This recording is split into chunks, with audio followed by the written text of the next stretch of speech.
Hello! We are live now for some bullet journaling sprints. I should be joined pretty shortly by Julia from Shakespeare and Such. But for now, you're stuck with me. I'm Rachel. This is Let Me in the Library. We're doing some sprints, so you can use this to do anything you like during this time. You can do some reading, you can do some focus time, kind of use this as some body doubling, which I know has been very helpful. It's been very helpful for me doing this with other people's sprints. But specifically, we're working on some bullet journaling. So I very recently found my bullet journal after losing it for several weeks. But I have my bullet journal and I wanted to continue working on some setups for the year and for January in general, drawing inspiration from some other people's bullet journals and stuff. So I'm going to be working on that during the sprints. Let me know what you're going to be working on, if you have any kind of themes in mind, if you bullet journal. I know some people like to set a theme for the month or have kind of a general idea for the year they're working towards. And I think journaling is very helpful for things like New Year's resolutions and things like that. I have so many New Year's resolutions that I'm trying to do. Not that I've really put all of them into words quite yet, but something like that. And I think using my bujo is a very good way for me to stay on track. I don't have a really fun, fancy, cute setup where you'll be able to see overhead as I'm journaling, but we will take breaks in between bujoing to show you what our spreads are looking like for the time being. I'm going to just double check. Oh, yep, Julia is coming, so she will be here very soon. Yeah, and again, if you are watching, let us know what you're going to be working on. If you're going to do reading, what you're reading. I like to listen to audiobooks while I'm bullet journaling. So I'm I think I almost finished and then I had to jump into this part of the thing to do the live stream, but I'm at the last 30 seconds of Someone You Can Build a Nest In, and that was my reading companion while I was planning to be doing bullet journaling, so I'll switch to something else. Oh, and Julia's here. Aha! I made it just in the nick of time. Hello, welcome. Hi. Do you have your bujo? Born ready. Yay! Wonderful. I'm very excited. I definitely started a little bit of something just because I was excited to get going, but I have a lot to work on in here. So I have so much work to do. I think I mentioned this before. Well, so I found my bullet journal, and I mentioned this already to anyone who's watching, but I found my bullet journal, and it has been lost for at least a month and a half or 2 months. Actually, close to 2.5 months, I think, at this point. And I was getting so, annoyed about it because I really wanted to prep my bullet journal and preparing for 2025. So my bujo has this many pages filled in and this many pages not filled in. And it's been lost. So everything that's in here is stuff I already set up for 2024. So I'm just basically revamping my spreads and fixing them.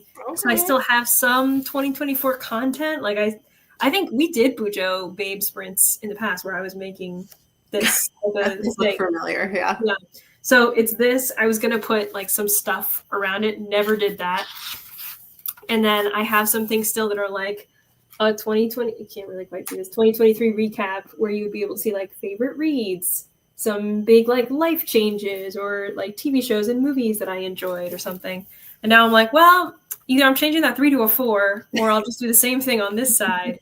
So a lot of my spreads, 2024 at a glance, are things where I'm well, I'm going to have to do something because this doesn't feel relevant. And now the rest of it's blank. Yeah. But, yeah, I'm trying to figure something out. I did change one of the 4s to a 5. Other ones I actually have filled in enough that I'm now I really don't know what I'm going to do. But Right. Yeah. Did you do, a yearly setup? No. So, okay, what I've learned about myself in hindsight is I originally was my bujo would be so great for little bookish data things. And so for a long time I was doing the like TBRs, and then I would have, can I find one? Hello? Oh my God, I literally can't find one. I would like track like what days I read, Oh, I or like love that. this one was specifically for Shakespeare. Those ones I do like. I should keep doing those. But it was like what characters appear in what scene, and like if something would like change or whatever. And then I learned about myself that I like data to be on my computer. So I like Yeah. to have a nice like spreadsheet or a Google sheet. So I've stopped doing that. And then you'll recall I was doing a lot of, let's go to like a good one, just these like fun collage review Yes, type I do things, remember that. I liked those a lot. which I also really liked doing, but I got burnt out on, and I realized it was because I was doing it for every single book. And Every sometimes book that I'm you read. like, but Yeah. some books suck, and I don't want to honor them with a beautiful collage. So You this just make year, a collage and it's just like poo poo, pee pee, toilet paper all over it. Like a dumpster on fire. Yeah. So this year, my resolution is to only make those collages for like 4.5, 5-star books, like favorites. yeah. Um, and then this is what I already did. This is so cute. So I definitely stole this idea. So don't give me any credit, because I watched like a bunch of like, yearly setup Yeah. videos. And I made these little book cards, and Oh, they're how functional. cute. So if I can find something like a piece of paper, so like I can make little tiny book spines. And when I read a 5-star book, I can put it Oh, they on my actually are little, like, oh, yeah, they're like 3D a little bit. Like yeah, there's yeah. stuff. It's like just enough of a pocket. Oh my God. Yeah. So I'm really That's excited. so cute. Very, very excited about it. And then so one side is the Hall of Fame, which is anything 3 stars and up, and then the Hall of Shame, down to DNFs, which is going to get very full. So I'm excited about that. And then the only thing I am going to track data wise is like progress on keeping track of my physical TBR and also my Kindle TBR, because both of those out of control. So I want to be more mindful, especially for like my NetGalley reviews, because as we've talked about, notoriously Yes. bad about that. So yeah. Man, I should make spreads. So I was watching Jess from Books Past Bedtimes setup Yes. video, and I was stealing a lot of her ideas where I was like, I like these. I like these. And I was like, hey, Jess, I'm taking these. These are great. But she did some that were set up for like NetGalley or for own TBR and stuff. Yes. And they're so smart because it's very similar to oh my God, I forget her name. She's such a famous booktuber, but she would do the ones where she was balancing the books every month. Yeah. And she would say, I want to say it's like drunk on my shelf, and that's not correct, but it's Drinking something. by my shelf. Yes. Drinking by my shelf. Okay, thank you. I love those videos. Yes, I love those so much. But it's being able to do that inside of a bullet journal, so you're able to say like, I got this many books, and then I maybe didn't unhaul, but like I read this many books or whatever it is. So I feel like being able to balance those two is very, very fun, and I love doing that because that's like, again, like you said, I love having data on my computer as well. But I think it's also a limited amount of data for me, where it's like, I like to know certain things, because when I have it on my computer, it's like a little computer game where I get to play with it. And I'm like, okay, I'm going to move this around. This is when this video is getting posted. Here are the things that I read, and I'm like, putting out my little Excel sheets, color coding everything. And then other things I really like to do in my bullet journal, because it's more versatile, because there are just certain things that I can do. So I have my old bullet journal. I don't have a particular spread in mind, I guess, but I used to do things for tracking my reading. And I just like having something where you can say like, I read something on this day, or like, I would track my habits and stuff. So this is August 2023. So, I mean, I like just how cute it is and stuff, but you have like your habit tracker, and then you have like tiny little icons and stuff for what everything is. You have sort of like your monthly favorites and everything. It's just fun to look back on, because I really don't look back on my Excel spreadsheets. Yes, like that's what I was going to say. It's nice. It's just nice sometimes to like have the memento of like, oh, look, it was this month and I was reading that, and like just kind of checking in with your past self. And I definitely do the same thing with like tracking my reading. I think it again is a little harder to see on camera. Oh my god.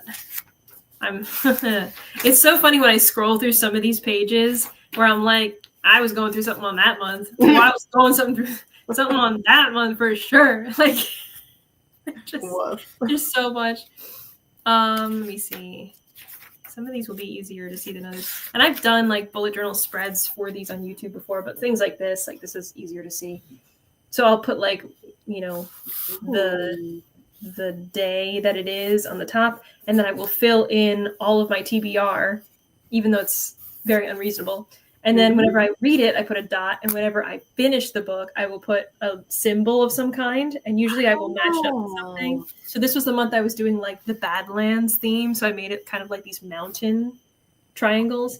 And then every time that I finished it, I was like, great, now I can add something else to my TBR. So I would put it in. Like right after that, I was like, now I have to read Hanakimi. And then I guess I finished it on the 16th, and I was like, great, now I can read the Player's Handbook. And I would, read that over time. So this became a game for me in itself. Gamifying stuff is always what works for me. So it was not just like, here's the triangles where I finished it, but it was also like, now I can add something and I have to make it fit for a period of time, and then I can finish it. And then do I have enough time to like add something? It's insanity. It's insanity, truly. But I love doing that. It's just not something I can really do in a spreadsheet in a way that feels satisfying at all. Yeah. I've never seen it done specifically like that, and I like that a lot. Yeah, I'm crazy, so I will do it that way.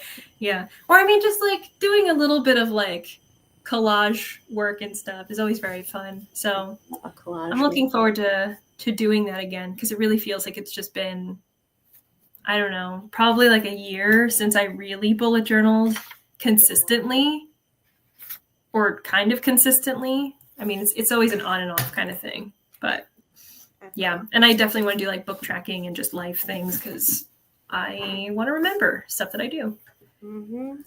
That's the way we do it. So yeah, I did figure a little something out for me. So this is my current bullet journal. This is the, can you see it? Okay, 50 things to do in 2024. I will be expanding this to say 4 and 5 somehow. But I wrote out a bunch of things that I wanted to do. So some of them were things like, have a tea party, or like, go geocaching and go to a board game cafe and stuff. And some of these I did. So I would write the date.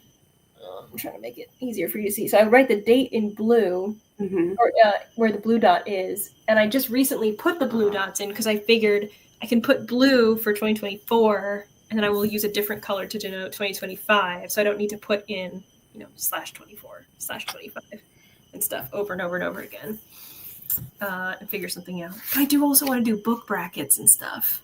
I think that would be really fun.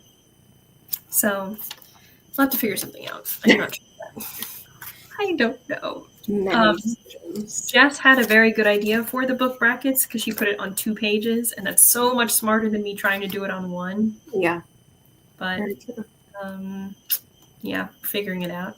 I feel like I have a good jumping off point at the very least. Well, one of the videos that I watched, I'm not going to be able to explain it well because I did not like I logically, I knew it made sense, but I was like, I don't understand at the same time. But they were like, I like book brackets, but I do it this way because, like, say whatever, if you read any 2 books, whatever, Game of Thrones and ACOTAR, and if those were both like 5-star reads for you, but you read them in January and February, and then in March you read whatever your favorite book was 4 stars, then one of your 5-star books gets beaten out by the 4-star book. You know what I mean? Because it's like they had to go head to head. So she did it in a way that was like, it looked like a set of stairs, and somehow you cross matrix all of the books to like book bracket to your best one. And I was like, wow, your mind. I'm trying to understand. I know, I can't explain it. I'll find it. Yeah, no, please do. I'm curious. Well, I think that's always interesting when, you're doing your book brackets, and I feel like that doesn't necessarily mean you're going to get your best book of the year. Yeah. Because if you are saying like, a 4-star beat out a 5-star, that still could be, a great book that you're just kind of like stubbornly sticking with because you don't want a 4-star to win or something. Or a book that Right. is a 4-star could still win technically. Or if you're doing it by, because I feel like most people do it like favorite book of the month, and then head to head. But it's like, what if in January I read 3 5-star books and then in February I read crap? Like Right. one of It's those all three garbage. that sucks. Like that makes no sense. Well, So that's the thing then. So, like, whatever you read in January that was really good, it's like, well, now I have to compete between these 5 great 5-star reads and dookie garbage. So, obviously, dookie garbage isn't winning in February. So, whatever good thing in January, I just have to pick between these 5. That's my favorite. And then that's just going to keep winning for a while. I don't know, man. Struggle to find this. Where are you? Where are you? I cannot find it. Oh my God. It was in like, because I watched, again, so many videos for inspiration of like, ooh, what do I like that also I'm willing to do? Because there's a difference. There's many bookish bullet journals that I like that I'm like, I won't be doing that, but it's beautiful. Good work. The people who do like the full spread of like, and I drew a bookcase and I fill in every book that I read in the year. I'm like, that could never be me. Like, I love that for you. I could never do it. It's hard. I watched a video that had like, it was literally like 100 ideas for your bookish bullet journal. And I'm like, great. And I'm like, no, how am I ever going to find it? Stairs? Question mark? I don't know what to type. Stair brackets. I don't know, like book brackets of some kind. It's got to be in there somewhere. Yeah. Okay, while I'm searching, I'm playing the idea of also possibly moving downstairs to do bullet journaling because I always like to spread out. And I'm right now at my desk in my office, but I have like a downstairs kitchen area where I think I'll be able to spread out a little bit more, be a little cozy, get a cup of tea. So I'm flirting with that idea shortly, doing that maybe during the first sprint. I am just surrounded by like bills and paperwork, so it's not quite the vibe. No, not quite. Oh, I'm hearing my dryer go off. Okay, that's something I'll also do during our first sprint. Yeah, I think first sprints are always kind of like catching up on laundry and like random other little stuff and then doing the thing. So I mentioned this already, but I am basically now done with my audiobook, which I'm very proud of. So that's what I was about to ask you is what's the next audiobook going to be? I don't know. I mean, so we were supposed to do Bujo Babe sprints like a week and a half ago, and then we did reading sprints instead. And I was reading Verity, which I still am, but that's an ebook. So I can't do that while I bullet journal. I have to pick something else. I'm just now finished with Someone You Can Build a Nest In, which I've really enjoyed. Yay. What do I have? You know what? I might do Rental House by Wakey Wang. Because I really need to make room for my holds that are coming in. Like 8 of my holds truly came in at the same time on multiple apps, and I was like, no. That's bad. Hubris who? No. Or I might do that, and if I finish it somehow, I might also read The Author's Guide to Murder, which is by a person named if the page would load, I could tell you. Beatrice Williams. Oh. I really like reading murder mysteries while I do stuff, and usually it's like doing a puzzle. I am doing a Dracula puzzle from Barnes & Noble right now. That's fun. And I love it. I feel like their literary puzzles are so fun. So I was really like craving a murder mystery anyway. So I may do that. Wait, what's it called? This is The Author's Guide to Murder. And it's a locked room murder mystery at a castle. That's so interesting. Okay, because I recognize the author's name, and I'm like, she writes historical fiction. And it is the same Oh, author, but apparently she's spreading and branching out. spreading her wings. Yeah, New genre. That's exciting. that is exciting for her. Yeah, I might have to do Rental House first just because I know it's shorter. It's only 5 hours. 5 hours and 47 minutes. Oh, Dakota Johnson's Tea Time Pictures December Book Club pick. I didn't know Dakota Johnson did that. That's fun. I I did not didn't know Dakota Johnson did that. Well, I didn't know that, and also it's just really funny to me. The ads for this are all like all caps in this app, and it's also one of NPR's books we love. Where That's I'm like, why that's so non-committal. Where they're like, yeah, well, we love it, but like not the best. And we're not going to tell you it's like the best book, but I don't know. We loved it. So, I mean, we loved it. Whatever. yeah. Me in the book bracket being like, it's a 4-star book. Well, I don't know. I loved it, but it's I love it. I did find the thing, by the way. Oh. I don't know how to convey this to you. Okay. But so I'm going to zoom in because it's literally a YouTube video. So I'm spotlighting you. So each of the, it's this. So each of the favorite books gets a letter. Okay. So whatever, Throne of Glass was A, Heartstopper was B, etc., etc. Oh, okay, I see. So it's kind of like every month you pick between the reigning champion and something new you read that month. Every month, right? I don't know. Because it seems like that's the step ladder. But I think that's... Because every book each month gets a letter. So if January's A and A wins, then in February it's between A and B. So let's say A wins again. Now in March it's between A and C. Okay, wait. No. I see. I get it. Zoom me back in. I got it. Zoom me in. Okay. So between Game of Thrones and Heartstopper, she put A, Heartstopper, or she prefers Throne of Glass. Between Throne of Glass and C, A Court of Mist and Fury, she prefers C. Between Heartstopper and A Court of Mist and Fury, she also preferred A Court of Mist and Fury, and so on and so forth. And then at the bottom, she tallied it and figured out, okay, my favorite book was C, followed by E, by F. Wait. Let me see that again. Okay. Huh. So like literally, I need Khan Academy to explain this to me. Okay. So every single white box is like a head-to-head competition.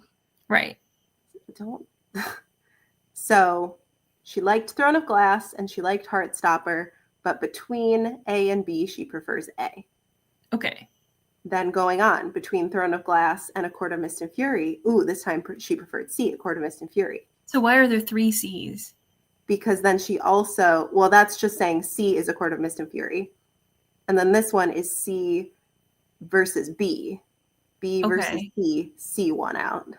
Okay. So then, like, if I went all the way down here, this box with a D in it is book D versus book H. You know what I'm saying? Okay. And kind of. Yes. So then out of all these white squares with letters, then she tallied them up and said, A only won once, C won out 8 times, D was my favorite 4 times out of the comparisons. I told you. I couldn't explain it the first time, but I finally figured it out. Okay. Can you send me that screenshot? I feel like I need to ponder that for a while. I understand your explanation, but then the longer I look at the graphic, the more confused I get. You just have to think like the purple squares on the stairs are just saying like, this is book A, this is book B. This is what it is. Yeah. Then there's the comparison. All the white squares. Did you ever do those monthly? Like it's just going month to month to month. Like pick a favorite. Does that win against last month's favorite? But does March win against February's favorite? And does March win against August's favorite? And does March win against December's favorite? And so like weighing all of those. It's like, did you do those logic puzzles as a kid that are like, Jim went to the dance with Barbara and Barbara wasn't wearing a pink dress. And then I love those. They're the best. It's like that. For your favorite book. I guess so. It just I really love when we take like our fun little hobbies and then we so far extrapolate them into statistics where they're no longer intelligible to the average person, where you're like, what does that mean? It Yeah. genuine, like, I'm not making fun, like, genuinely, I love that so much, where you like make something and you're like, it's a system, I get it, you Yeah. don't have to get it, but I get it, and everyone's Mhm. like, okay, you can have Yeah. your thing. It's like, Me rating a book 4.6 stars, and everyone's like, what are you talking you're about? like, And I'm like, well, well, why here. not 0.5 point? It's like, no, no, no, no. No, If you I don't did get it, the you don't get math. it. Okay. Also, what are we thinking about sprint length? I have 45 Ooh, minutes set up with a nice pink background. I like the pink. Yeah, I'm into 45 minutes. Is 45?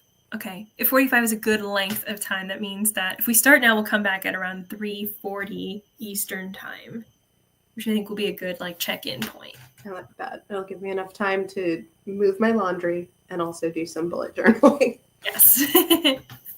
Perfect.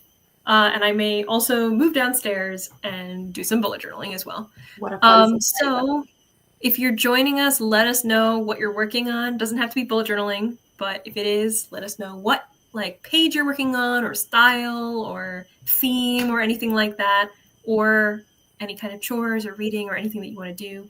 Are you listening to anything while you bullet journal? Yes. I gotta open Hoopla.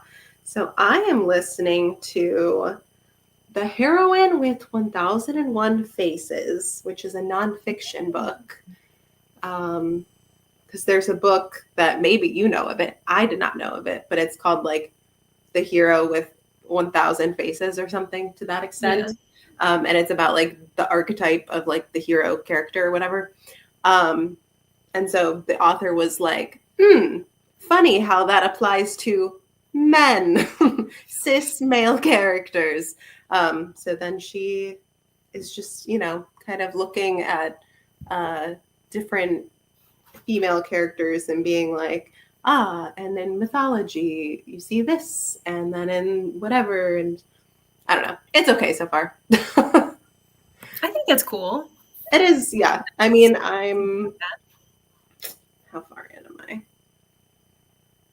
I'm like a third of the way in. I'm not like mind blown, but I'm not enjoying it. So I'm just gonna keep listening and see where it takes me.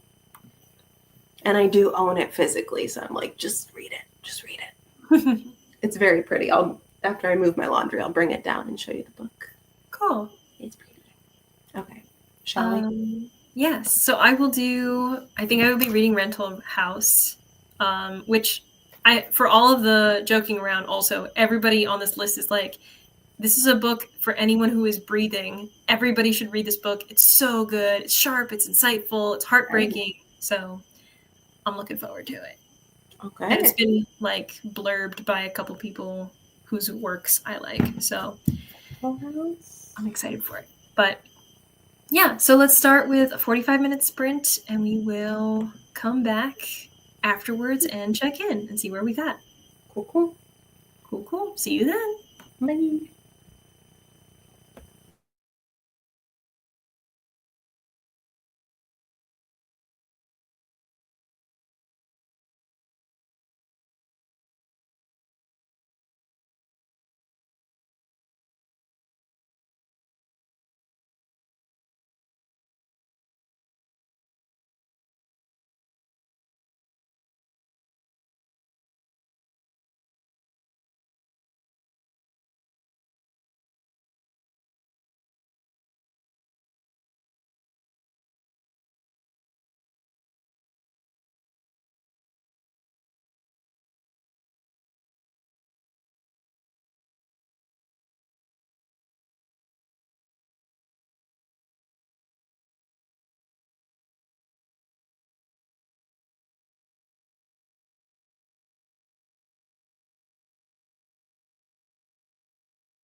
Hello. Hello. How'd you do? I barely made any real progress, but I started to like put the ideas together and like get all my scrap magazine stuff together for this. And I moved downstairs, I so see that. cozier little space for me. Oh, I have my tea. Ooh.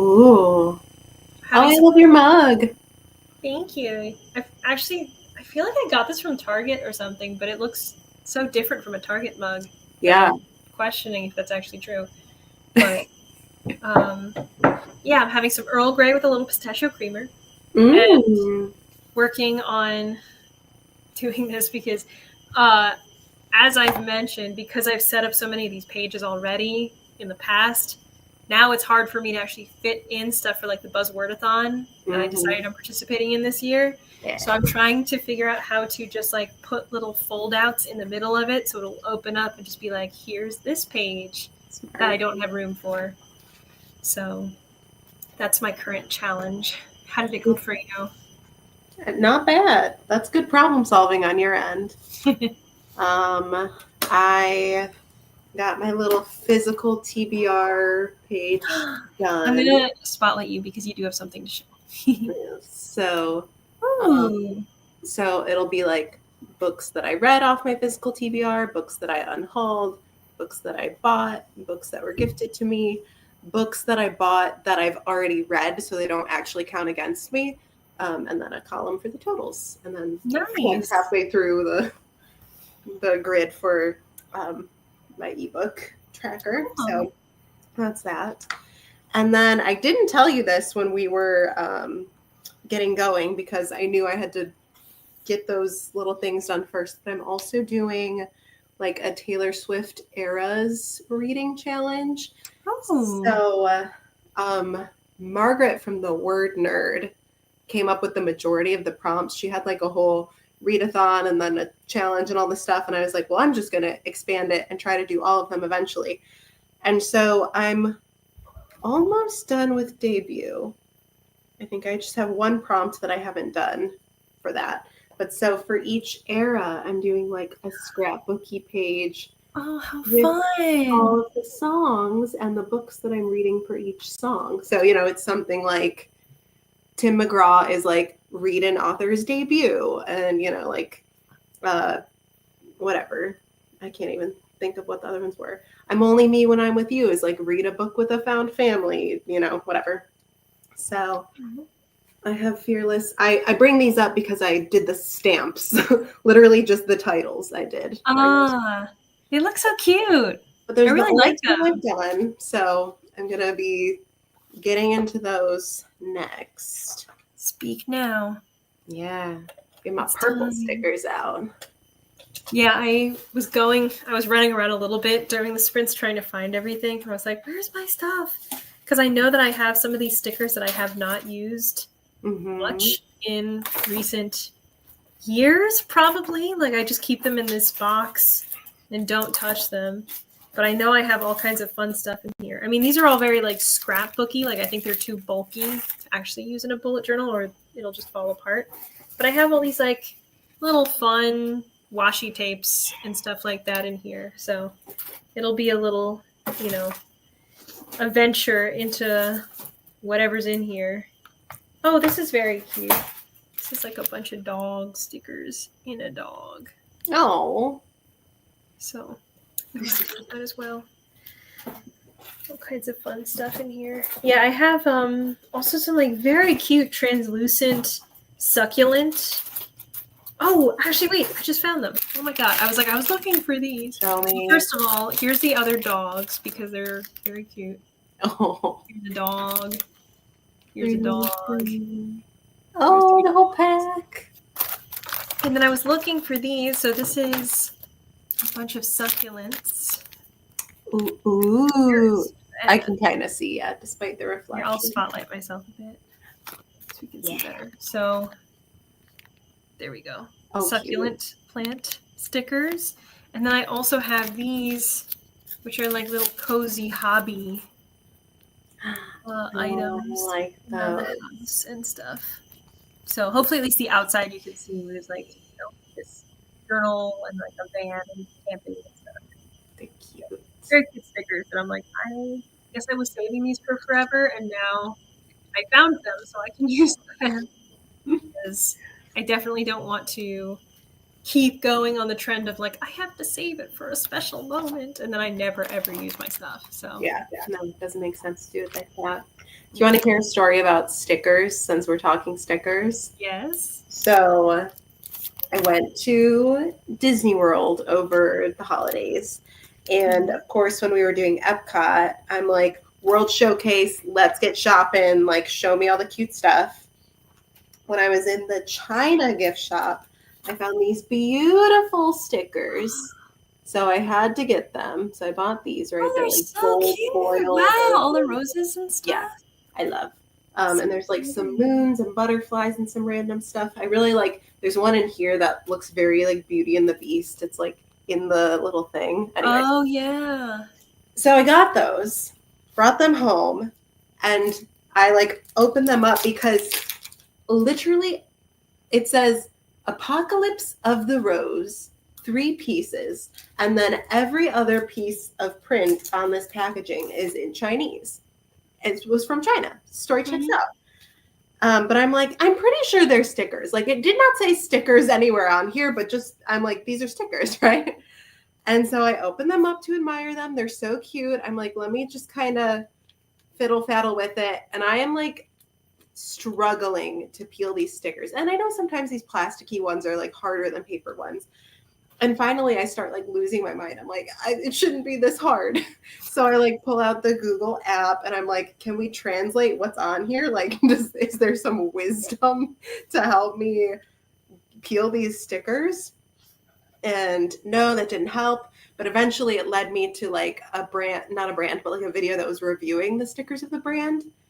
This whole thing is one big sticker sheet. And so I have to cut it because the clear part is part of the sticker.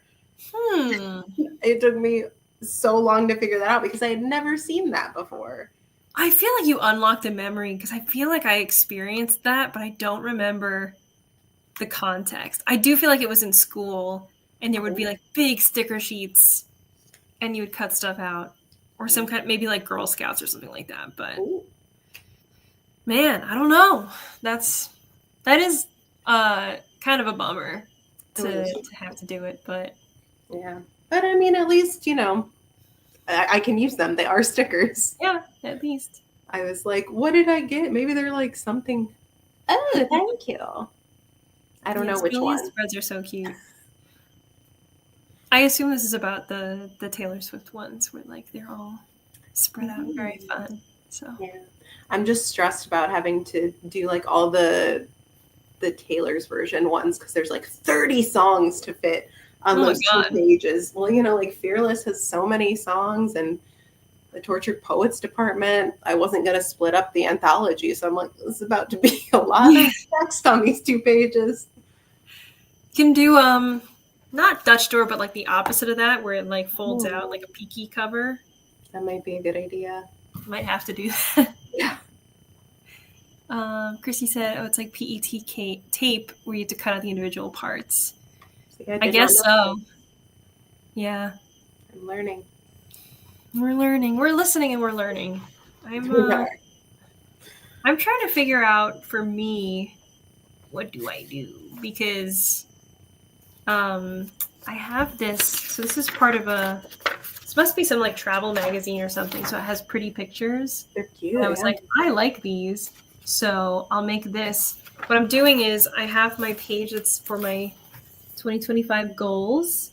Oh, I like the keep going. And I have this little section that I just outlined in pencil so that I knew I could create like a little flap bit and then have a book there that would fit and slot into here. So I wanted to use these as the covers and then have this like black exterior on the inside. And this was going to be my 25 in 2025 section. Nice. So I would just have all my book covers and stuff like that so they would fit. I really feel like they're not going to fit because I'm struggling to even fit 25 books on a single bullet journal page. I don't know why it's going to fit on something so much smaller. But regardless, I don't know, maybe I'll just write the titles, something like that. If I do it, it's literally just a question of like, what do I want it to look like? Because I can fold it like this, and then this is one side, and I'll just change this to say like 2025 or something like that. And then it will open up, and I will just write on top of this stuff so you won't see any of this advertising. And it will close, and this will be the other side. But it's like the door is sideways. So I don't really like that. So then shouldn't it be like this? But I don't want to, hide that. And if I cut this, I'm going to have to measure everything and deal with that. And I guess I shouldn't be super mad about the fact that I have to do work, but I have to do work, Then you got to deal with all the like structural integrity issues of cutting what is already a flap into two separate pieces and then trying to make them little like flat. I was going to use this side, but I was like, I'm going to have to cut so much of it up that I'm barely even going to see the beautiful villa. Yeah. So I might as well save that. So I don't know. But it's okay. I mean, this was our like settling in sprint anyway. And like I bust a little bit of like dishes and stuff like that while getting set up down here. So now we can lock in on the next sprint. Oh yeah. At least. I'm ready to lock in. How's your book going? It's good. I like the section. Actually, it's funny. She has referenced The Silence of the Girls so many times. Really? Yeah. And I'm like, oh, you don't even know. Oh my God. Oh yeah, wait, here, because I said I'd bring it. Ooh, I love that cover. Bow bookmark. I love the bow too. Yeah, and it's got that. I really like the bold font. It looks so good. Yeah. When I see like a gold book in Barnes and Noble with like a classical painting, I'm like, what are you? Tell me. Who are you, beautiful? Exactly. Oh my God. Yeah, I'm almost halfway now. It's good. The section that I'm in is talking about like kind of demeaning storytelling as being like old wives' tales or like gossip. And then it's like, okay, but when a man does it, it's like a legend, a myth, right? So, of course. I'm just kind of talking about that dichotomy, and it's very interesting. How is yours? You just started, right? Your audiobook? Yes. Let me see. Oh, I'm 2 hours in already. Dang. That's fast. I guess. What are you listening at? 3 times speed. Okay, that'll do it. What if it focused? Could imagine. It focus? Oh my God. Really refuses. Oh, you won't allow it. Why? It's like it's so bright. Won't do it. Hold on. Let me. If I lower it completely. Oh, okay. Also barely see it, but at least I can see color. Well, you can see that there is a screen, and I'm that far. I'm 2 hours out of a little over 5.5 hours. Finish this dang thing. Man, I don't like that you really can't see this. Maybe something in between. There we go. Okay. So this is the book.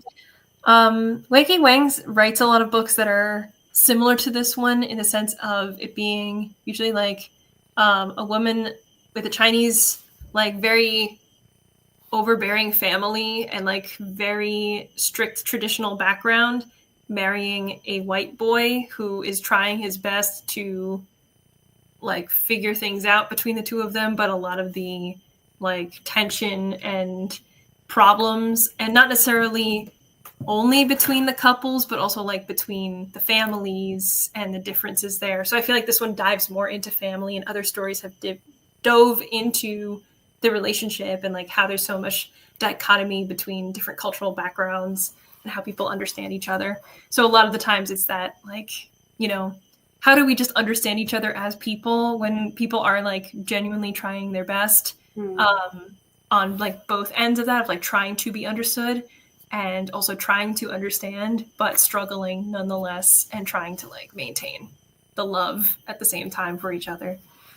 So it's always an interesting time where I'm like, I see myself in part of this. I get it. But yeah, I'm liking it so far. I'm shocked that I'm already this far in because I feel like you know, some stuff has definitely happened, but I didn't think I was this far in already. Yeah. Miguel! Miguel. I'll get him. Hold on. Wait. I don't know if these pants are see-through. I hope not. Here, I'll It's okay. It's too late. I'm already here. Okay. This is Miguel. Nana Oh my made him for God. me. She made him with her Oh bare my hands. God. And the sweater. He wears this little sweater. He's so cute. I love can't believe. Oh my God, what a cottagecore king. Yeah, he's my best friend. Like, I mean, just look into his eyes. He's so Look at you. He's so cute. Also, it's Nana's birthday, so everyone say happy birthday! Happy birthday! Oh my God. Thank you for hanging out with us on your birthday. Yeah.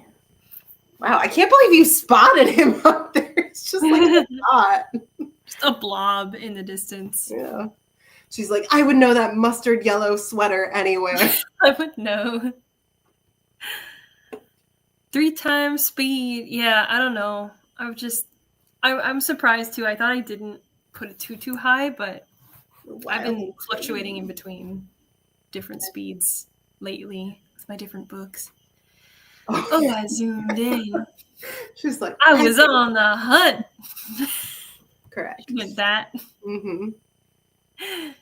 Oh. Impressive, though. Yeah, that's his place of honor. So I see him every day. How old is Miguel? Oh, he's still baby. He's so baby? Yeah. When did he arrived before Christmas? He's just a wee little guy. Oh, he's really little. Yeah. Oh. Yeah, we measure his age in real time, so he's just a newborn. He is a baby. Truly. Mm-hmm. Oh my God. Special boy. He was my second boy. At this point, you are mother to many frogs. You have created lots of little dudes. They're Mother of Frogs is a good title to have. Yeah. Of all things to be known by, I would be proud of that one. Mother of Dragons who? Mother of Frogs. Dragons, whatever. Mother of Frogs, what? I'm listening. Yeah. Now who's that? It's also, it's a very interesting process. So I did not name Miguel. Nana names the frogs as she's creating them. She's like, I'm getting the vibe. You are Miguel. The name just comes. Yeah, no, genuinely. And renaming them is not an option. I mean, share some of the other names. I'm forgetting them. They're all very cute, though. Are there many? I thought if this is only Nene's second born. Well, I only have him. I know who else. I don't know who else you made them for, but I think. Are you on 3 or 4 now? Is she gone?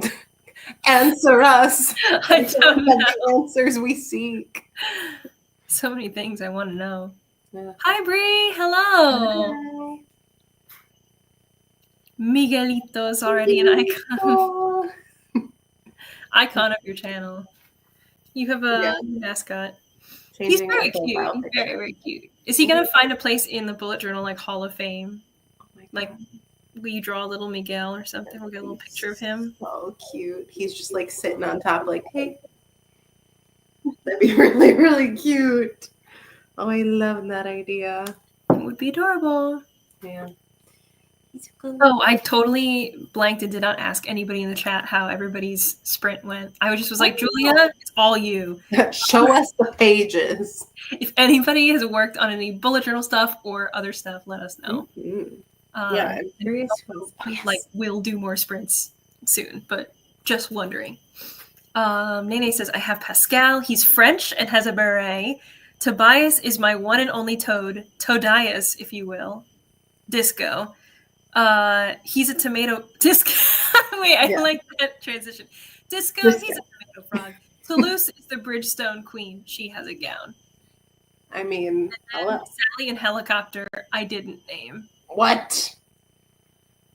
Well, I can tell based on their names. There's a lot of good stuff here. Hold on, I gotta digest this. Pascal is French with a beret. Tobias, Toadias, if you will, is the one and only toad. Disco, he's a tomato frog. Toulouse is the Bridgestone queen with a gown. And then Sally and Helicopter, which I'm assuming is two separate names and not just one, which is Sally and Helicopter. That's a new generational naming convention for naming your Helicopter is baby pink and she's goth. She has a septum piercing. I love that. Toulouse in her gown. Oh my god! How cute! Bridgestone queen. She's got the sweater and the gown. I think this was supposed to be Bridgerton, not Bridgestone, maybe. Yeah. Biggerton? This is the one with the septum piercing. Oh my god, I can see it! I'm like, oh, good thing I have a catalog of progress pictures. Here's Tobias. Oh, it's a video. He's got a squeaker. Squeaks! It's Tobias. Oh my god. Yeah. Icons. I think that's all. I know. I love them. A talented queen. So talented.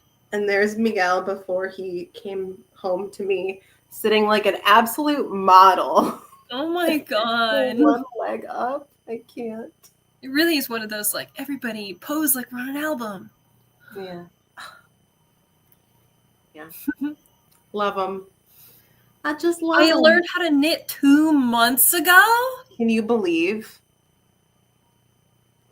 I went through a knitting phase in high school, and I never made it past anything that wasn't rectangular. So, yeah, I have made a couple scarves, most of which had to be unraveled. But boy, I mean, starting or at least proceeding with toads and frogs, I think is the only way to be. Yeah. That was our mistake, is we didn't go into frog territory. You're right. We can't get out. We could be professional knitters at this point if we had just known that frogs and toads was the next step after scarves. Yeah, honestly, the thing is, I don't do it for the love of the money. I do it for the love of the frog. Right. I have to bring life into this world via my knitting expertise. Mm-hmm. We can't all be Nene, but if we were, the world would be a better place. I do agree, yeah. If we all could just be making little froggies and gifting them to our friends, the world would be a better place. We should have knitting sprints, but they'll be the idealized, perfect version of a sprint where you finish, and every sprint you're new frog, next sprint, new frog, new frog, and then during the sprint break, we'll all just name our frogs. Yeah. Man, that would be great. They're so talented. Yeah. Amazing. Not all heroes wear capes. Not all. I do think some of the frogs have capes, though. So they can and they should. Yeah. You got to think about that. Well, superhero froggy. Yeah. Man, my mind is just reeling with potential frog names. I feel like that's at least our mission, is we have to come back from the next sprint with some good frog names. I'm thinking at least 2 or 3 good frog names. No repeats or hesitations. We'll figure it out. I'll go first. And you will follow. The name is Frog Names. I will be brainstorming. That'll be great. Shall we jump into another sprint? I'm down for that. Cool. I'm going to keep listening to my audiobook.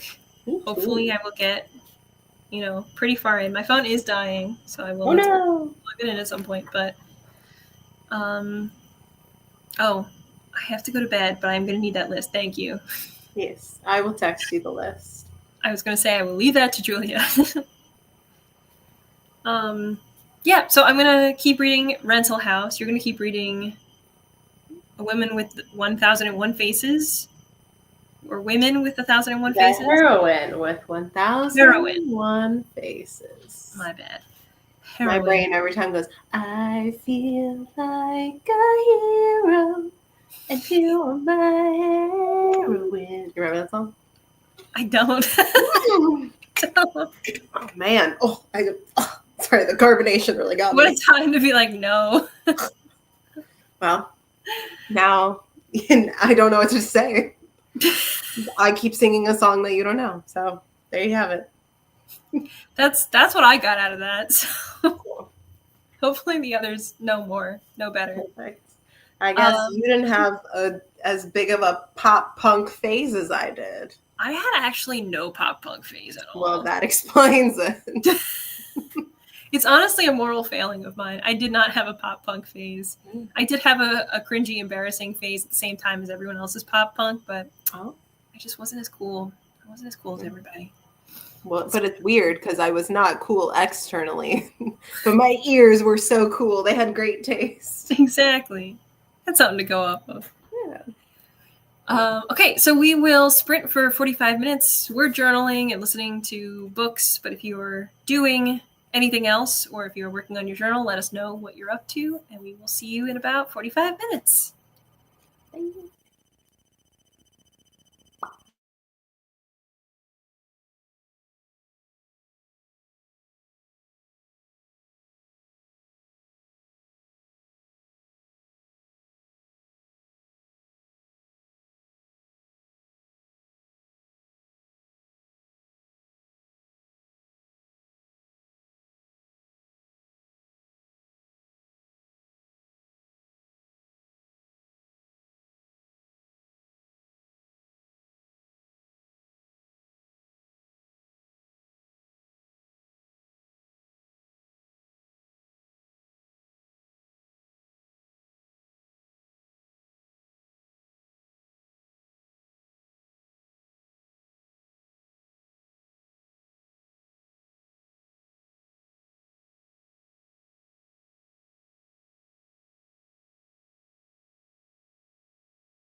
Hello.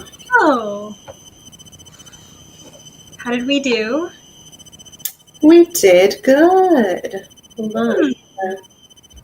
Save my progress on my audiobook. Okay. Woohoo! I don't know if you just heard my hip crack, but my hip definitely just cracked. I did a little sound. That was me. All right, let's see. We've got the Kindle TBR page now complete with the physical TBR. So lovely. And then I got started on Speak Now. I've got a few more purple things I want to add in here, but very nice. that's the vibe so far. I like the washi tape on the side, the green. Thank you. I like that one too. And that's it. What? And my audiobook is talking about Pandora's Box. Amazing. Everyone also let us know how your sprint was before I forget. I'm 4 hours into my audiobook, so only an hour and a half-ish to go at this point, which is good. Made a little progress. I did end up cutting the page because I needed it to be perfect. Let me show what it looks like. So this is my 2025 goals page that I made in the past, but this part is new. So I took that, the thing with the magazine page, and I cut out the front and back so that I had exactly the images I wanted upright. And I used this gold washi tape along with some other washi tape to just seal it all together. I'm as a obsessed single with the unit. gold washi tape. This had something on it that was like book now, something called this number. And I was like, well, I don't want that. So I actually happened to have the other piece of magazine that had this triangle. So I perfectly just slotted that over it. Amazing. Blocked out the other parts. And then the inside, because it also still kind of had some stuff that was like book this thing. I have some black paper here. Oh my gosh. It's getting a little darker, so now it's harder to see things. It doesn't really matter what it says. It's just like random printed stuff on it. I didn't write any of that, but I did tape it all in and then just fold these little bottom parts up so that it all is very compact as a little book page. So I did that. And then I started to work on, you know how you were like, could never be me? Well, it is me. I do have a book. So I started going to fill in the books that I have read this year so far on this page. I mean, I'm in awe. Let the record state. I love it. It just could never be me. So I mean, I wanted it to be like, I color code it depending on what type of book it is or the rating. I've done rating before, I think in this bullet journal. I think it was at the beginning when I actually was like still doing things consistently, perhaps. Yep. Here somewhere. Here we go. This was 2021. So I did that, and it was very pleasing, but I feel like I just didn't want to do that again, and I would rather have the kind of like kitschy, just all the colors mashed together. So really the colors that I have on here are just what the cover looks like, which I've definitely done before on like tiny bookshelves that I've done per month, but this one is just the actual books. So like, for instance, Mockingjay is blue, just because that's what color the book is, and same goes for every other one of these. I'm really hoping you can see this because I can't really see the screen, and I can see stuff. So anyway, that's what I did, and I drew these little branches on top of the little window that I have there because I was like, well, I can't draw any books there. But yeah, I just did that. This originally was going to be like a stained glass window that I had there, and I drew these really elaborate, like perfect representation of anatomical hands that were like this underneath a book. And then I had like what was going to look like an archaic version of a Wi-Fi symbol and like headphones to symbolize like ebook, physical book, audiobook. So dope. But I also was like, it's this big, so it's so hard to do that. And I also cannot find my like precise tiny black pen. So I'm using like a much thicker brush pen. So it makes it really hard to do any precise details. I was like, I might have to just give up on that and just be like, I like reading, and like just ditch that idea because I'm really not tracking it at this point. So, oh well, that's what Storygraph is for, which I've decided I'm trying to use this year. So we're making an effort, but I am glad at least that I did that on the 2025 goals page, because I feel like this is always the page that stays empty, even though I have so many goals. I just don't write them down, really. So I'm glad at least this space is going to be used up with my 25 in 2025, which is a goal. It is, yeah. So it fits in. Yeah, and I think that's everything I did this sprint. I just was like thinking about what I'm going to do moving forward for some of my other ideas and testing out some of these new markers and stuff that I have. They're kind of like the kind that looks metallic in the middle, but the outside has the border of whatever color it is. Yes. It's pretty cool. Oh my gosh. Anytime I see a video of someone writing with those, I'm like, they're stunning. How does it work? No, really. What is the science? It really is just like bringing back the nostalgic joy of when they had those ones of like, it was the rainbow color brush where they put like red, blue, and green, and they would go like, and then you were like, why want that so bad? Or just like color changing markers. Yeah. And they'd be like, look, a little bow tie shape. Oh yeah, they would just take it and rotate it and be like, rainbow. And you were like, what? How? What? Yeah. Oh my God. The colors moved. It's crazy. It's incredible. Those made for TV, or those as seen on TV, like children's art ads got me good. I wanted that Betty Crocker set so bad. Oh my God. The cake pan set. Yeah. Where you can like make a cake within a cake. Yes. The bunt pan thing. Yes. I want that I still want and you that could, like, so fill bad. it. That's the adult purchase of my dreams, which I'm sure today, if I wanted it, would be like $300. But I'm pretty sure it was only like 3 payments of $19.99. So where's that? I don't know. I feel like you'd be surprised if you were like looking in the right places. I feel like you'd find it. I gotta hit up Facebook Marketplace and be like, who has that made for TV thing? Chrissy said, I read 53 pages of my... That's great. 53 pages is great. I'm reading a copy of a friend's book releasing soon. Ooh. So exciting. Wow. And mysterious. Who is she? Yeah. It's just like, this is the feeling that I want to have when I get books on NetGalley, where I'm like, oh, I have a secret book. Oh my gosh. And then I read it like 4 years after it came out. Yeah, exactly. But I had it as an ARC at one point. Listen, it was really exclusive. I know I read it after it came out, but I read it actually after other people, so it's not really like a hipster thing at all. But I was there. It happened. Super Rouge 5000 says, hello, I'm new here. How is everyone? I'm doing great. I did some of my jigsaw during the last 20 minutes of that sprint. I nearly finished it, but my back is in so much pain, so I'm going to stop for the night. Aw.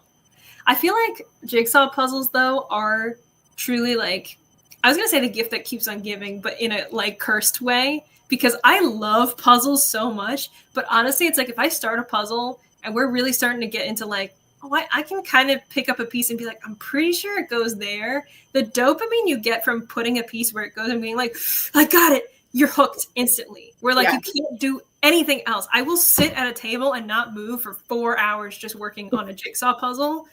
It's great. It's great. Honestly, I love it. And then it will be something where I'm like, my back hurts so bad. I have to get out of here. And then I'll be like scrunched over like a gremlin like this, still doing the puzzle for like another 40 minutes. Yeah, the thing with jigsaw puzzles is there's no way not to be all hunched up while you're doing it. Because you're like trying to see, you're getting in close. Sometimes there's like a reflection from the lights, and so you're I like, know. It's such a problem. I need to get like those tiny little like tiny lights to just ooh. project on the table. But right now we have it in the room that just has like one big overhead light. So if I'm doing anything at night, I'm just like, what can you see? Like I don't know. Everything is very difficult to do in that sense. But they do need to invent something that's like, I mean, I think there are jigsaw tables, Yeah. like puzzle tables, that are kind of like this, like upright a little bit. Oh. So, I mean, I don't know if that would work as well because for me, I feel like I'll like make parts of the puzzle and then just kind of like put them Right. here and be like, oh, it doesn't go there, it goes here, and like shift them all around. So being at an angle, I don't know how well that would work for everybody, but Right, because is it like one of those like felty textures so that it's not like slipping oh yeah, like it could down? hold it in place. That would be Yeah. good. Like Would the be a smart way velvety. around it. I might try and read the Thursday Murder Club next. I have not read yet, but I've heard very good things about Thursday Murder Club. Yeah. And also, again, I said this already, but doing puzzles always makes me want to read a murder mystery because I just feel like it's cozy and like a type of like cozy murder mystery where like usually the investigator is some kind of British dude doing whatever he's doing. Just being like, we have to find the thing. And there's so many different people that if I'm listening to my audiobook, I will never be able to focus on who all the different characters are if I'm not also doing a dedicated, like, kind of mindless activity like jigsaw puzzles, which is why they're so perfect to pair with audiobooks. Yeah, they really are so good because like you're very busy, your hands are doing things, and you are like feeling productive. Yeah. But also, it's not like you're reading text. There's no sort of visual text or audio text to distract you from the story. So it's just purely like movement and story. Movement and story, and it's all you need. It's great. I really thought you were going to say, though, that you wanted to listen to murder mysteries because it's like you're solving a puzzle and they're solving a mystery. Oh. And you were like, it's cozy. It's like, cozy. Never mind. We did solve, so Jess gave me a puzzle for my birthday, and it was, I don't remember what it's called, but it was something like murder. And it was supposed to be like you solve the crime and you kind of solve the puzzle together at the same time. Fun. And what was interesting about it is it didn't have a picture. So you're trying to do it just based on vibes of like, I guess these like, you know, patterns go together and these images seem similar and all that stuff. So you're putting it together. And at the same time, I was like, I don't understand how I'm going to solve the crime because when you open it, it's box, like book shaped. So when you open the box, it will have like a little blurb, like a story. So you're kind of reading it and like getting introduced to it. This one was, there were a bunch of mystics and like psychics and people like that who were at a big psychic convention. And one of them committed a crime. So you were trying to find the bad guy. But, you know, I did not know how we were going to identify the bad guy, much less how to solve the puzzle. So we were doing that. And there's a little envelope that's like, open it halfway for a clue, which I love because it's like a little scavenger hunt thing. Yeah. Like, wait, and then you will see So it was very fun. And we put on like mysterious music, like scary music of like, you know, oh, the people who are like doing the mystery solving but are in danger and stuff. And then eventually we just did like fun mystery music that was like more cozy and just silly. But it definitely like gets you into the vibe of it, and it was very, very fun. I like doing that kind of puzzle for sure. You're making me want to go to an escape room real bad. I haven't been in so long. I love escape rooms. I did an escape room, I think back in October, which was pretty good. And it was very like advanced as far as like what the room did. I don't know if you've ever been to that kind where they're like, they go balls to the wall, like we're gonna pull out all the stops and make this like, you know, you go into this room and you solve the thing and then a different room opens up and you're like, whoa, and you go into that room, like lasers and stuff like that, and you're like, something's lighting up. 4, 7, 3.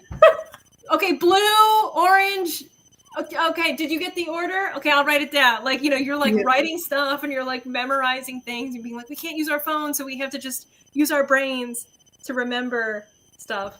I love that. So there's some pretty intense ones, I guess. They're very, very fun. I like that. Yeah, I love a good escape room.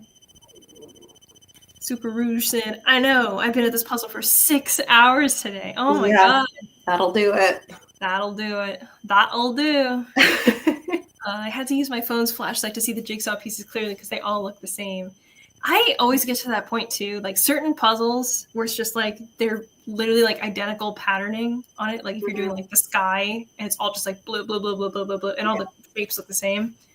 They're tough. They are tough. I don't know if this is a spoiler or not. If so, I'm sorry. But one of the rooms in Thursday Murder Club is called the Jigsaw Room. What? I love that. Oh, that's cool. Hopefully because they do puzzles there. And not because of Saw. Yeah, and not because the people are getting murdered. Well, who knows? We don't know. I haven't read it, so who's to say? Haven't read it. No idea. Yeah. Cannot confirm. None of us in this space can confirm or deny. Maybe both. Maybe they get murdered while doing jigsaw puzzles. Could be you have to solve the puzzle and not stop for 6 hours, or else. Oh my god. That would honestly, like, obviously not very like physically painful of a task except for your back. But like, how torturous to be like, you have to complete this task in time, and it's like, but I don't know how hard this task is gonna be, and then like you could get so close and not do it. It's scary. It is close. Oh, we do have confirmation. The Jigsaw Room is where these elderly people solve unsolved murder cases. So it goes back to what I said. So none of the things that we said. No, what I said earlier, where you wanted to do a puzzle because they're solving things. Yes. It's not a saw trap, and it's not it's not just do puzzles. Because the room is set, the book, oh my god, sorry. But because the book is set in a retirement home mostly, it's so good. I really like books that center around older protagonists, like middle-aged and higher in age. I feel like they're just so much like, I wouldn't say they're always like more interesting, but I feel like they have a lot of depth because the characters have just lived through so much more, or they're just unique as a protagonist. So I'm like, like I'm interested already just because this is different, and that's cool. That's fair. Yeah. I don't think I've read many books with like older protagonists. I mean, I've read books that like have like middle-aged protagonists, but I can't think of any where it's like an elderly person. I read An Elderly Lady's Up to No Good, which is about an old woman who keeps murdering people because they annoy her, and she's like, "It's up to no good." So she's up to no good. There's like a man called Uva, which is definitely like about an older man. Yeah, I read that. My mom read it, and she was like, "This is your dad." I'm like, "Don't tell him that. That's so mean." Oh my god. Oh, I really liked Killers of a Certain Age. I liked that book a lot. That's really good. That's it's also a bunch of elderly women who are about to retire that all are spies. They all have worked for a spy agency their entire lives, pretty much since their like late teens, early 20s or something, and all became very tight-knit. But then when they're supposed to be retiring on this like cruise boat that their like agency is sending them on, they have a threat on their lives. Like someone comes and attacks them and tries to kill them. And they're like, oh my god, like what happened? Like maybe there was some kind of mix up. And then they realize that everybody's like out to get them. Like the agency decided to like silence them. Oh my god. Stop them or whatever. So they're like, well, what are we going to do? And like, we have to use all of our resources, but we don't know who's been like turned to the other side. So it's a very fun, like 4 or 5 women, I think it is, like group of elderly women who are like, well, this is not the retirement we were expecting, but we are badass and very fun. So that one is on my TBR because that sounds so good. I love that one. I did just find out that the sequel's coming out this year, so I'm pretty excited about that too. Because that's the author of the Veronica Speedwell series, I believe. It's Deanna Raybourn, I think. Yeah. And the second book is called Murders Well with Others or something. Something like that. You would love this book series then. It's so interesting. I think I'm getting to the review. And I'm excited to see who did the more recent murder. More recent? There's been multiple murders. One by one by one. Uh-oh. Gotta watch out. Yeah. Definitely one that I should add to my, earlier TBR rather than my later TBR. I just have so many that I have to read because, as I mentioned, all my holds have come in and I need to make space for them. I have like a 3-day grace period and then I have to hurry up and do something about it. No, I literally had a Libby hold come in while we were doing sprints. And I was like, ooh, we're going to have to deliver later. Oh, what did you get your hold for? My Heart is a Chainsaw. Oh, Stephen Graham Jones. Yeah, it'll be my first of his books. Yeah, I haven't read any of his yet. And guess what? I have it on my Kindle from NetGalley. But I am excited to read it. But I have my heart set on, after finishing this one, I really want to listen to Parable of the Sower. So. Oh, I just finished that. Oh, did you? Yeah, I did it while I was doing a puzzle. Oh my God. I was working on a Christmas cookie village puzzle thing that held my attention for hours and hours and hours. So I was doing that and listening. And the whole time I was like, man, Art imitates life. Man, no. Yeah, it was crazy. Because, I'm sure you've seen people are talking about oh, it's so similar and very prophetic. And it was written, years ago, over 25 years ago, but says in the year 2025, this presidential candidate is elected with the slogan, "Make America Great Again," essentially something along those lines. Yeah. It's just crazy looking at that. And it opens with wildfires in California. You're like, that's odd. That's the level of when Nike was like, we're going to make the tie-on shoelaces from Back to the Future in the same year, where I'm like, well, you did that on purpose. Guys. It's very uncanny. Very bizarre. Very uncanny. But it was a good one, definitely. It definitely makes you think, and it was one that I would recommend probably taking breaks at some point doing. I was very obsessed with my puzzle, so I went through almost all of it in one or two sittings or something. Ooh. But it's a heavy book for sure. Very heavy. No, I'm not cut out for that life. Other than sprints, my audiobooks are drive to work, drive back home. Yeah. 30, 35 minutes. Just enough to get my brain whoa, oh my gosh. And then okay, well, we have to stop now. Yeah. It's chores, driving, very little else. That's pretty much it. Yeah. I've been recommending this book to everyone. I've never been so obsessed with a page after the first. Wow. I've never been so obsessed with a page after the first chapter. Do you guys read any Stephen King books? He wrote a book about the JF Kennedy assassination. That was I also want to read that one. Is that 11/22/63? Yeah. I was like, it's the date. I don't know what the numbers are. Yeah. I haven't read it yet, but it's next on my list. I've heard it's really good. Yeah, I've heard a lot of people really like that one. I have not read that one yet either. I think I want to read. I read 1 or 2 short story collections from Stephen King, and I read The Institute. And one of his other ones that was relatively recent and very small. I remember there was a person in a field and a bunch of lights overhead, but I don't remember the name of it. And I also don't remember the content of it. It's a long time ago. But I do want to read this one. Yeah. I think that's a really chunky one, isn't it? It's pretty big. Yeah. I think that one's pretty big. It's probably at least 500 pages or something.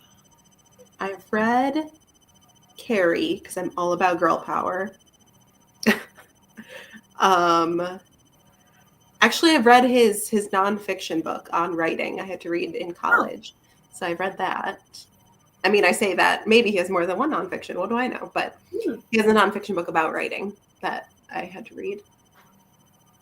I genuinely don't think I've read any other Stephen King. I want to read Misery. Oh, And I think I started Misery, but I had borrowed it like for a single night. I was like in then, someone's house and I was reading it and I was like, I have to give this back. But this book does not belong to me. yeah, I Yeah. was interested. Well, this book is my brand, and that's it. I would recommend it, but I'd look up the ending of the book because it's questionable, if nothing else. That is for sure. But it's such a good story. Yeah. I'm afraid to dive into the realm of it for many reasons. Number one, it's like this big. Yeah, it's Like, huge. that's big. I gotta use a full hand to show how big it is. Yeah. I do know the questionable scene or scenes that you were talking about. I know vaguely of why it is questionable, but I don't know details. But also, the very funny story I have, which is not really my story about it, is my partner, Matt, when he was a very little kid, like 7 or something, his parents were like, hey, let's have all the kids from the neighborhood over and we'll watch a movie. And they just put on it. And every kid was like traumatized from that moment on. They were like, why would you show us this? Like, this is terrifying. And then they just never had movie nights like that again because they did not realize the repercussions of what they were doing. But it was a shocking moment for sure. I do think some of the family at least has read or has watched and read it or something since then. But I think at the time they just did not know. Like they just thought like, oh, it's like a scary movie and there's kids in it. So it's probably not that scary. It's about a clown. If there's children in it, it must not be that scary. It's funny because the main characters are kids. So like can't be that scary. And everybody learned their lesson and everyone was terrified of clowns for a long time. Just the collective trauma of the neighborhood. That's terrible. Like you trauma bonded from this terrible experience. Yeah. Oh my god. And he's like, yeah, hey, you guys want to come over to my house? No. no. We'll meet you outside. Over. We're not doing that. I do remember. Do you remember that period of time when there just were a lot of people who would dress up as clowns and then like hide in like sewers and like just do really scary stuff all the time? Just be like, clown sighting. There's a clown here. There's a, like, yeah, no, literally, because it was like 7 years ago. Like it wasn't that long ago. Yeah, and I also don't really feel like it coincided with it that well. Like it just was a thing that was happening, and then they were like, later we're releasing it, the movie. Like I don't feel like they were correlated. They just were odd phenomena happening at the same time. It was shocking. It was the first novel I read when I became a serious reader in 2018. It was my first novel, so I'm very biased, but I love the book. I've read it 4 times since. 4 times? 5 times? This big. Oh my god. Wow. That is amazing. Yeah, I feel like I always have a lot of nostalgia, though, for the books that I've read, especially, like, earlier on when I started to, like, really get back into reading again. Mm-hmm. When I finally was like, you know what? This reading thing, I think we were onto something when I was in 2nd grade. I want to go back to that. Let me try it again. Or just books like, I think when I started doing BookTube was probably around the time I was like, I'm going to read again for fun because it was the pandemic and stuff. But there's definitely like a lot of books from that like period of time and everything that I still like hold in very high regard and whatnot. Okay. That was scary. I was having connection Hello, issues. you were frozen for so long. Yeah. No, I know, because I was hearing you and I couldn't see either of us, and I was like, no. No! Okay, but we're here. Everything's fine. Hello.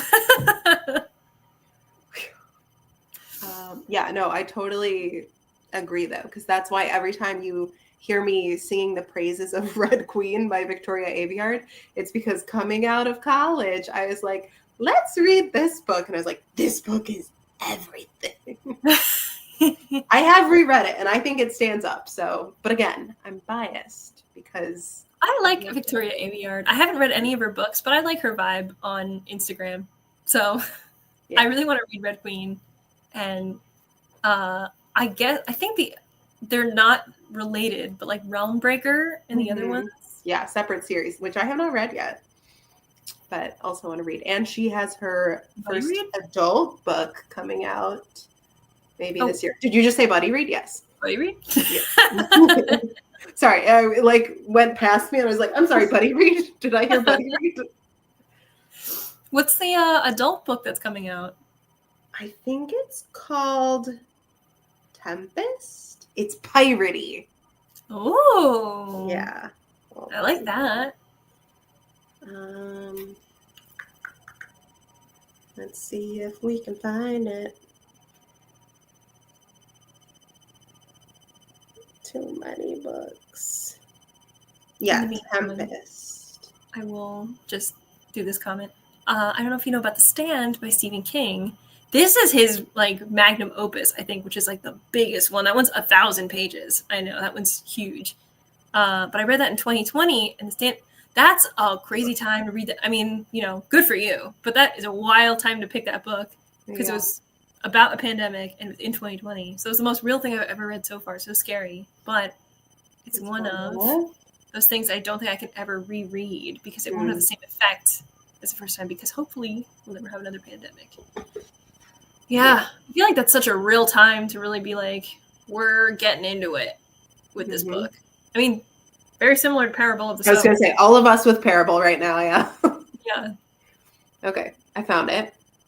Tempest is set in a world inspired by the golden age of piracy.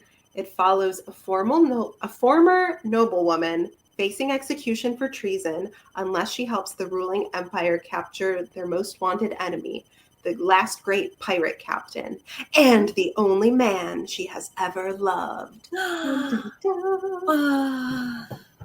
but it's not supposed to be published until next year, so I'll just keep waiting. It's fine. Oh, that does remind me. It's not the same thing, but have you read The Adventures of Amina al-Sirafi? No, I want to. Oh my god, it's so good. If you want to read it, I kind of want to reread it. So add it to our list. I read that, I think, last year or the year before. Some point when I was last using Storygraph seriously, because I remember that was always on my like currently reading shelf where I was like, I finished that a long time ago, but it was always there. But that was another one with a middle-aged protagonist that I really liked.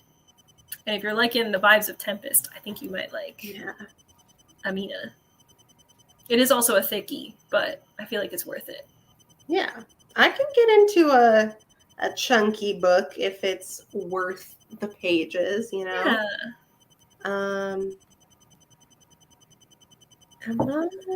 Oh yeah, because she's a mom. That's why I was like, I know I had this and I was really interested. And what was it? It's because she's a mom. Yeah, I think actually I don't know if I want to say anything because I don't know how much much in the synopsis if it's what you're thinking of saying. I have to just double check.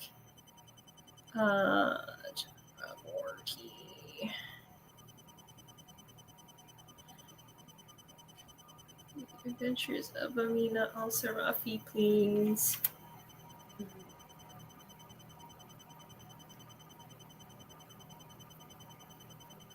Okay. My review is what a great story. That's it.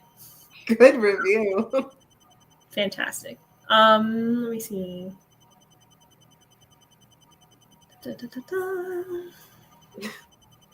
I love the review. Will there ever be anything cooler than pirates? It's just the whole review. Yeah. Never. I don't think so. Freeing her comrades, kidnapped daughter for a kingly son, the chance to have. Okay. Yeah, I mean, I think what I was going to say is basically in the premise. Part of it might not be, so I just won't talk about that part. But yeah. It definitely has been a while. I think I must have read this in 2023. So I definitely could use a reread. I do feel like I'm just forgetting books like more rapidly because I don't write anything about them. So that's the other thing that I kind of miss. Like when I was going through this other bullet journal, I was going through it to just be like, what can I pull from here for the new bullet journal? And I was like surprising myself just looking at how much I used to read and like how much I put on my TBR where I'm like, this is insane. Like this was January. This entire page is the TBR. Oh my Every God. single thing on this page was like a book to read. I don't really think there are any repeats. Actually, no, I don't think there are any repeats. This also includes an elderly lady is up to no good. Actually. Yay. She makes it come back. And then the back of it is more on Dang. this side. And then over here is my review. Like basically like one sentence review where I just was like, one of these, it's just like realize this was YA way too late, LOL. Still fun and wrapped up too fast. What book is that about? That was Goddess in the Machine, which I liked, but I thought it was going to be like really dark and intense and adult. And I probably should have known better, but I didn't look up the information about that at all. A Court of Mist and Fury, 2.5 stars. Reese is a simp. Feyre is an asshole. IDK, yay. Why everyone loves this book. Oh, I think I just wrote yet instead of why. I don't know why everyone loves this book. I almost DNF'd. Ending was fun, though. Everyone loves that book because compared to the first book, it's good.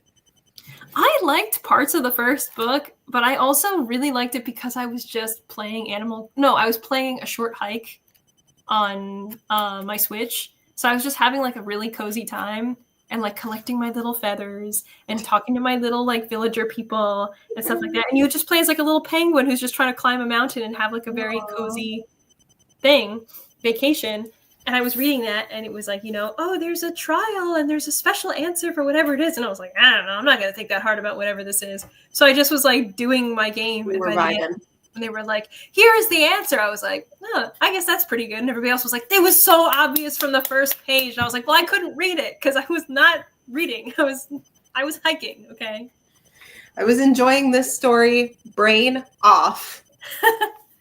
I don't know. But there are definitely things in, I don't want to get into a whole rant, but there are definitely things in Akomath and so on that I feel are just silly.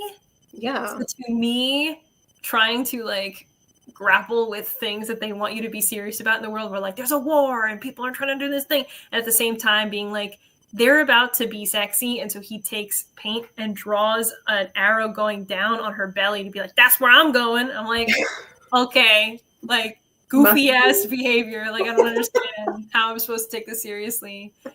There were super fun parts of the book, and I know, like, reading for pleasure is a thing, but I can't turn the critical part of my brain off so easily for that. And yet, I had so much fun with Akatar, so I don't understand. I don't know. It's the duality of me. I don't know. While I have your brain... Oh, yes. Okay. Yes. Because I'm adding Realm Breaker and the Adventures of Amina al-Sarafi on our list. Do you remember what else is on our list? Can you help flesh this out for me? We have Silence of the Girls. We used to have Jonathan Strange, which we don't have anymore. I feel like we had one for After Silence that I'm forgetting. We did. I feel like this is in our chat, but I don't remember how long ago that was. I know, that's what has me worried. Because we were going to read something, and then I just was like, oh, you're reading the 100? Well, I'm reading the 100 now. And we sure did. Let me see. Okay, I said January and February is Silence of the Girls. Okay. Because it's almost the end of January. And then you sent me a meme that said, sorry for DNFing a book because it didn't pass the Bechdel test. It will happen again. And you said, me reading Jonathan Strange. And I stand by it. Oh, man.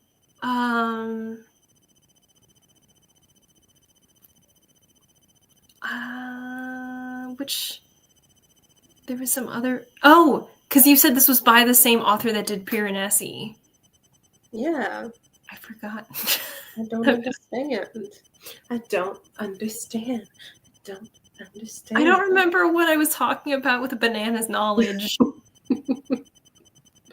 Oh, I think I was talking about Lady Macbeth, where I was like, I don't know anything about Macbeth. I'm sorry. Oh, yeah. Norrell and Hardy. Yeah, that's why I was just laughing. It was because I saw Norrell and Hardy. Oh no. Where? Some Danganronpa. Yeah. We were looking at the same part of this and just being like, I don't know. I was saying, it's killing me to see how many voice messages and then Oprah. We had a lot of feelings about the 100. Oh my god. Man. There's so much. I mean, it's clownery, Your Honor. We had a lot to say. It's clownery. There's so much. Oh my god, this was October. Yeah, because I just saw Bandit with the Halloween bandana. Yeah.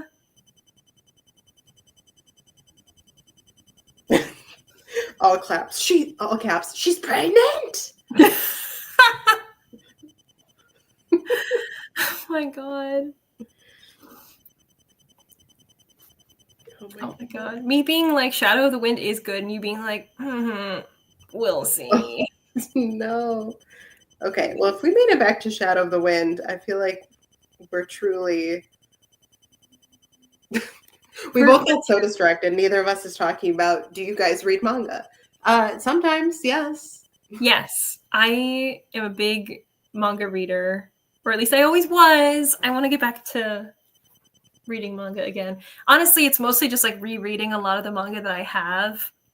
I've had this really big shelf, like when IKEA sold those really like big, thick lac bookshelves, like the long ones. And I just have those like completely filled all the way, like with manga and like piled up and stuff like that. And now they're just like sitting in a closet. But I was going through them recently and I was just like, oh, what a great series. Oh my god, look at this series. Oh, I love this series so much. And I'm like, I want to read these all over again and do that. So. What do you think I said that elicited you to respond with a rat emoji? Just wondering. I can only guess that you said something about a man being a rat.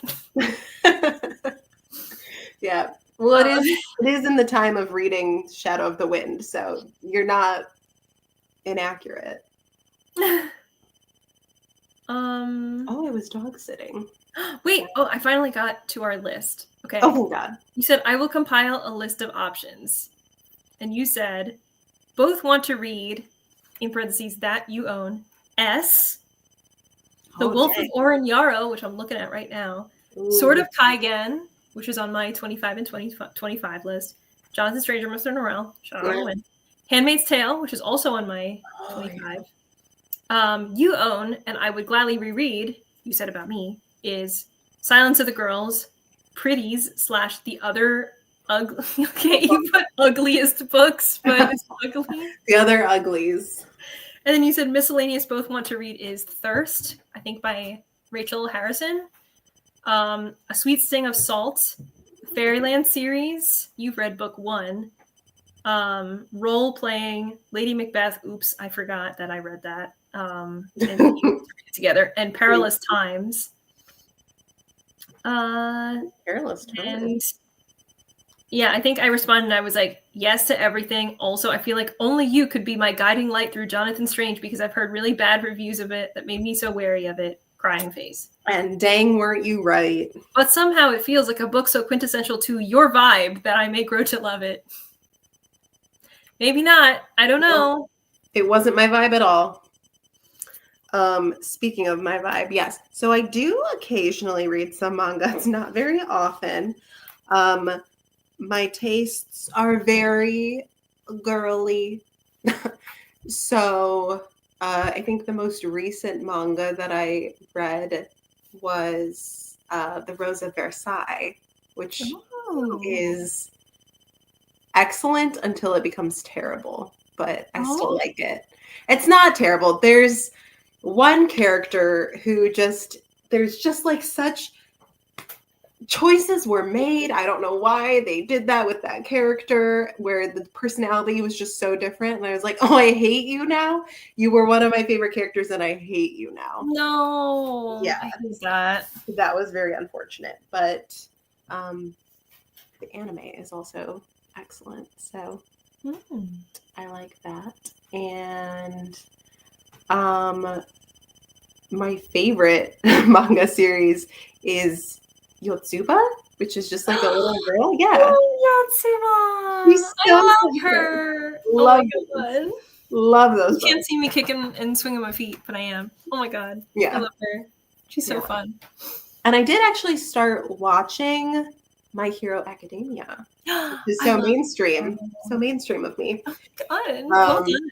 So I might eventually read those because I am invested. I think I read the first volume of My Hero and I watched season 1 and a little bit of season 2 maybe. I definitely watched all of season 1 when it first came out. And then when season 2 came out, I was like, oh, I better rewatch season 1 because I don't remember. I do that every single time a sequel comes out of anything. And then I probably just never finished like catching up to wherever it was. So I'm very behind. Mm-hmm. But I really like My Hero. Part of the reason I like it is because I feel like the protagonist is smart because he's like, I'm weak, so I'll get out of the way. Instead of being like, I'm the hero, and then making everybody save him. Because I just find that very annoying where I'm like, oh my god, a protagonist with a brain. I like that. I like Way that. to go. Amazing work. So I liked that. But I also I love the idea of like a school where people have, you know, different powers and stuff and they're figuring them out and everybody, you know, has the relationships of like we're friends but like those are the mean kids but we kind of like have to work together and like something bad happens and we need to now test all the things we learned in class for real. Like I love that concept. So, I mean, you don't know how many times in my youth I watched Sky High. Like this sort of love Sky High actually is the predecessor of My Hero Academia. Yeah. You're absolutely right. It's so good. How have I never noticed that before? Yeah. I love it. I love it. Oh my god. I love that. Yeah. I think the last manga I read was last year when I read all of Made in Abyss. It's not finished yet. That is a series I was told I should check out because the world building is so good. And I do agree that the world building's very good and it really makes you think, but it makes you think in the way that like horror and sci-fi do, where like they like put a little concept in your head and then you're like, whoa, I kind of can't stop thinking about that in a way that like I wish I could stop. Like, kind of in a way where you're like, I'm uncomfortable. That one is very cool, but it's also really hard to recommend to people because I don't feel like it's not that it's not good, but it's not recommendable. I don't know. It like actually made me like a little nauseous at times. Like I watched all the like media associated with like the movies and the TV show and everything, the anime, and there were certain scenes where I was like, I have to stop for a while. Like I cannot. What is the premise? Like what's it about? So there are a bunch of people who live in a town around a big like hole in the ground that's a big abyss, and they have already creepy. Thanks. Already creepy, very scary. And the hole has different like layers to it, which are very, very long, like miles deep, and then it'll be like layer 2 and miles deep and layer 3 and so on. So some people like dive into the first layer to go like find and scavenge for little artifacts or to kind of like, you know, learn things about the region because they're like, where did this come from? And we don't know. It's like this lost history of anything of why this is here. And it's been around for a very long time before anyone can remember. I'm so sorry. Wait, hold it right there. Respectfully, I could never. Curiosity would never be strong enough within me to go, let me dive a mile into that hole and see what I can find. I will say it's like area. verdant green, beautiful area on the first layer. So it just Oh, looks nice. Like it just kind of looks like, I don't know, like it doesn't look like paradise, but it looks like the way you would picture, like, it's pretty, it's green, kind it's of like jungly. Ghibli-esque, like it's Oh, nice looking on the first layer.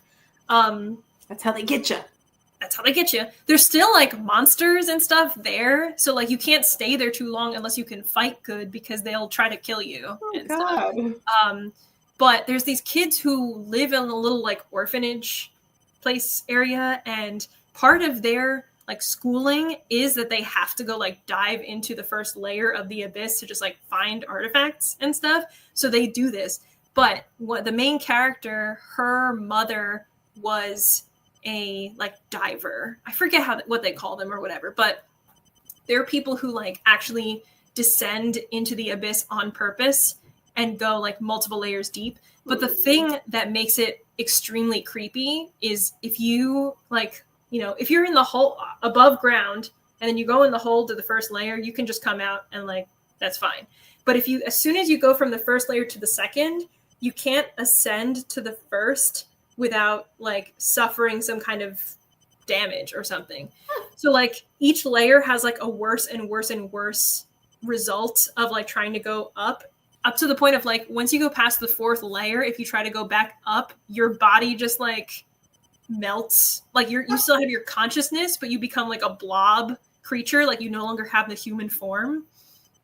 And like I'm sure if you went like all the way down and then you went like up one, you would just like die. I don't know. So her whole thing is she's like, I know that my mom went down there and she's calling to me and I need to find her.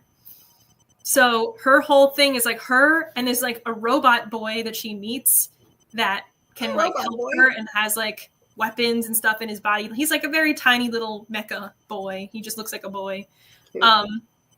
And they go together into the hole where she's just like, I know I'm never coming back, but I don't care. I just want to be like reunited with my family. And she goes, and then they go on the whole adventure to like go as far in as they can. But there's like obviously obstacles, which is not just like, there's a monster. Because you would think like, can't I just like jump off and just go straight plummet down? But it's more of like, this layer is here, and then you have to go like way over there to descend there, and then you have to go way over there to descend further. Like it's not just a straight drop. Thank you, because I was very confused about the geography of the hole. Yeah. So it's like full separate, like almost like different worlds on every layer, and it's every like arc is so dark. Like it's just really, really the type of thing that makes you upset.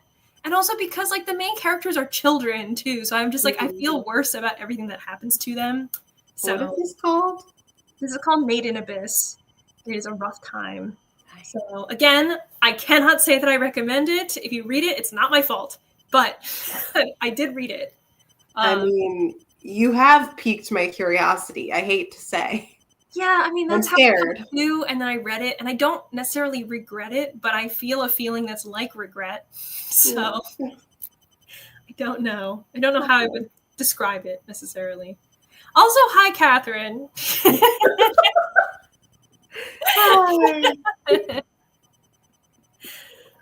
Super said I didn't like the first book, Akatar, but I enjoyed Akko Math a little bit more, but not enough to continue the series. Honestly, I'm wondering, should I reread Akatar to be like, was I wrong? Yes, read it. If you were wrong. At least I should skim it so I can like go through certain scenes, because I feel like unanimously everyone is like, first one bad, just bad, not good. I don't know. I mean, I don't think the second one was good, but I think the second one was better. I think the second one we had a little fun with it. We had a little fun with it. Listen, it still has Lucian, and I like Lucian, so that was cool. And then I remember so vividly reading, because I read A Court of Mist and Fury literally at the very, very, very beginning of lockdown for the pandemic. So I had like panicked. I like moved back in with my parents. I was like, to my roommate who I was like renting a house with, I was like, if you're gonna be coming and going and seeing your boyfriend, like I have to go stay with my parents. Like this is crazy, you know. Like I was like freaking out, and I didn't have to work, so I was like staying at my parents' house and just like reading. And I remember so vividly reading the scene when they're like, where are they? It's like someone's hall or whatever, and they're like getting down and dirty, and they're like in front of people, and I was like, what is happening? I know, they have no shame. They just do their business in front of everybody's business. I was like, are you all seeing what I'm seeing here? Oh like God. I just remember being like, that's something, the thing I just don't like about books like this, where they're like, I don't know, it gives like Twilight in the sense of the couple is the main focus, right? Mm-hmm. So like no matter what happens, all we care about is that the couple gets together. And all of the friends and family of the couple, every single person that is a good guy on their team is like, can't wait for you guys to fuck. Like they want is that, where they're like, can you have a little personal respect for other people's privacy? Like they want that normal? So bad, and they won't stop talking about it. Where like they're just like, "Ooh, why don't you get a room together?" Because, and like there's a certain degree of teasing your friend about someone they like versus being like, I can't wait. Do it. I want to smell it. Like they're disgusting. Seriously, I am not kidding that happened in ACOMAF. That happened. Oh, no. That's all I'm going to say. That's all I'm going to say. They had a little fun with it. They did it in a way that I wasn't expecting. They had a little fun with it. Who let her write these books? Who let her? I actually like ACOTAR for what it is, but I do not see you liking any of those books, Rachel, LOL. Well, you would be right. Mostly. I mean, again, I enjoyed ACOTAR as a little, like, thing I did while I played my game. I think I tuned in better for ACOMAF and ACOWAR. Did not really like those. I thought they were, again, like a fun time, but not my cuppa. Not my cuppa. I also read ACOTAR right at the start of COVID. When I was depressed, I always said I wouldn't read the series, but I gave it a shot, and it really helped me. But I haven't had the urge to reread. Well, that's good, though. Yeah. I mean, sometimes you feel like you want to get in on the hype, so you gotta, give it a try and see if it's for you. But it did what I needed when I needed it. Exactly. Like that's sometimes all it's for. Also, I'm not meaning to brush past these comments. We will come back. I'm sorry. No, and I do know there's a lot of girlies out there who, like, with what Feyre's storyline is, there's stuff that they resonate with, and it feels empowering. Yeah. So, like, more power to you. Yeah, more power to you. I will remain a hater, which is just my business. That's not a reflection on anybody else. I'm always going to be a hater when there's a character learning how to read and the author doesn't understand how learning how to read works, because it takes me out of the story immediately. I'm like, I can't. I did like that scene because it was just like, I'm hot and sexy. Read this. And she's like, I am what? What? It was a flirty moment. It was cute. But she just couldn't. She doesn't know. She doesn't know. It's like learning how to read has like steps and stages, and there's like things about. I mean, I assume, I don't know, that they were all speaking English. Reese was like, I'm gonna get you hooked on phonics. Let's do that. Yeah. Genuinely. Imagine if that's just what ACOMAF was about. I wish. We could have had it all. Rolling in the deep. Rhysand is like, Feyre, come to the bedroom. And she's like, I see a cat. The cat is fat. Like, she's just moving. I would love that so much. I would love that. Oh, man. Attack on Titan. Attack on Titan, yes. I have read it, all of it. I have not watched all of it. I've watched, I think, half of season 1 or something like that. But man, that is definitely a series that's just like, you think it's going here and then it goes there. And you're like, okay, now I think it's going here and then it goes there. Like, you have no idea how that book is, or how that series is going to pan out. Man, that is, it's a thinker. It's a big thinker. Juicy. I love Death Note. Death Note's very good. Until the ending. Really? I liked the ending. I thought the ending in the manga was very good, but I didn't really like the anime ending because I felt like it just went too easy on him. I don't know. He deserved worse. But, I mean, it's very fun to follow. Unless, actually, I do know what you mean. I think, so Death Note follows mainly the same protagonists, and then it kind of changes to be like, here's the other people who just kind of like come in last minute to be like, now you have to be worried about these people. So I know there's a lot of people who don't really like them, which makes sense. I'm talking about like the ending, where they're like, last couple pages, it's over. Tokyo Ghoul, which is good until the ending again. I think I read like 8 volumes of Tokyo Ghoul. I actually used to be part of a manga book club on BookTube. Dang. For a while, where we would read a couple volumes of different manga series every month. But then we realized, like, well, it's pretty tough to be like, every month we're going to just start a brand new series. And if it's like 40 volumes long, it's on your own time to like make up the rest of the volumes. So we were like, well, what if we just do like, we'll read volumes 1, 2, 3 this month, and next month we'll read 4, 5, 6. And then the following month we'll read 7, 8, 9. But it did just get a little bit, difficult to be like, manga is so fast and easy to read. So you might read all of what you needed to read in one sitting, and then you have to pretty much like wait an entire month and a half to read the next bit. So right. But then if you're trying to be like, oh, let's read a 40 volume series in a month, well, that's like, well, I guess there goes all my other reading plans. I'm just reading this. It's very tough for sure.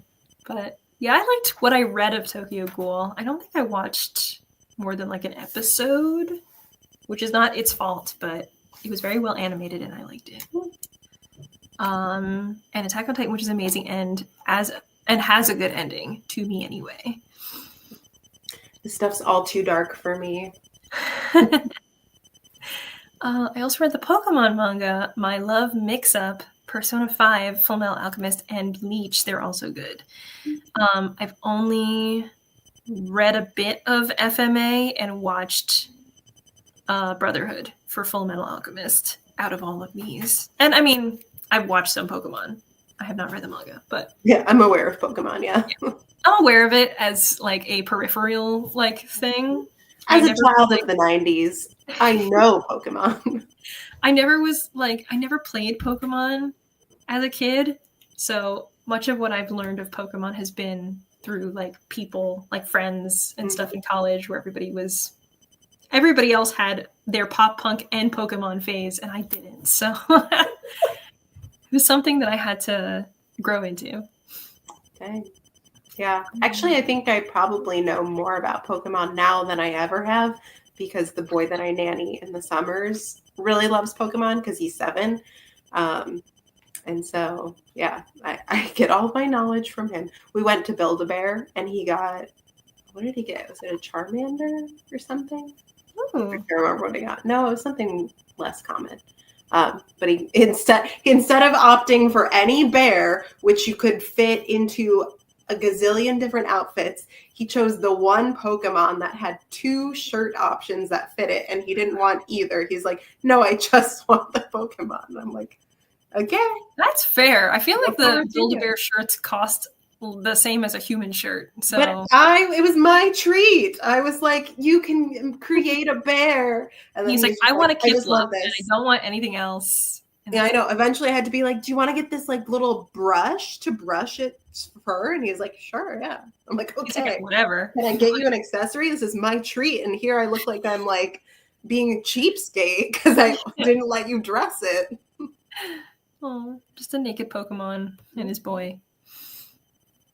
I think this is about ACOTAR again. So this is why I read the first 2 books for the hype and discovered I don't get on with the books that are too hyped. Yep.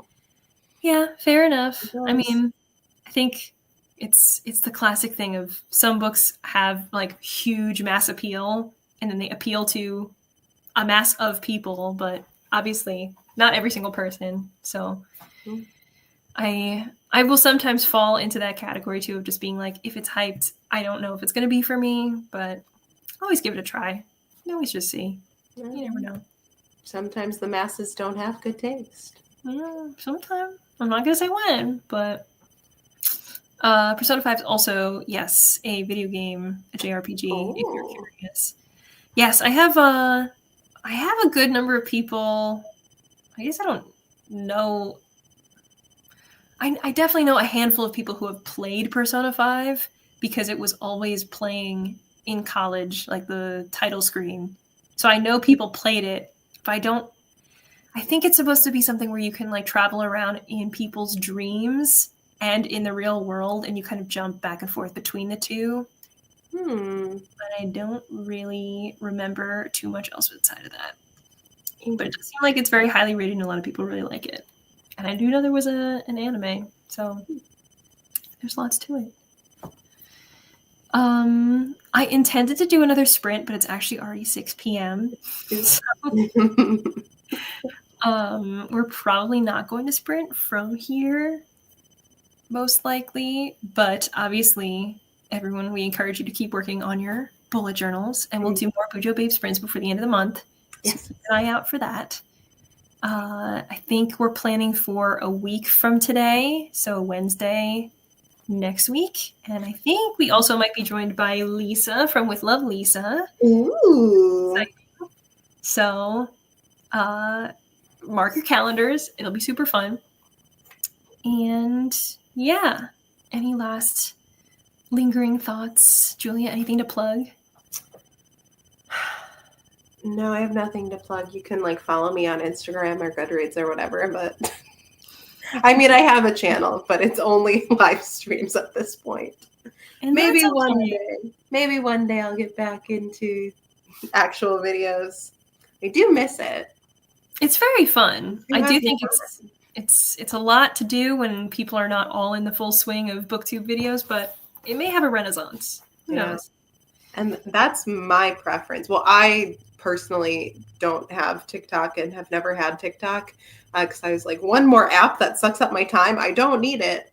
That's how I feel too. But I prefer consuming long form content about books, that is. There's times when I just want a silly little video and it can be 30 seconds and that's fine. But if it's people talking about books, I'm like, ooh, tell me everything. Tell me everything I need to know. Yeah. A 2-hour breakdown of an entire series. I'm seated. Let's go. I need the murder chart in the background, and I need it to be 2 hours.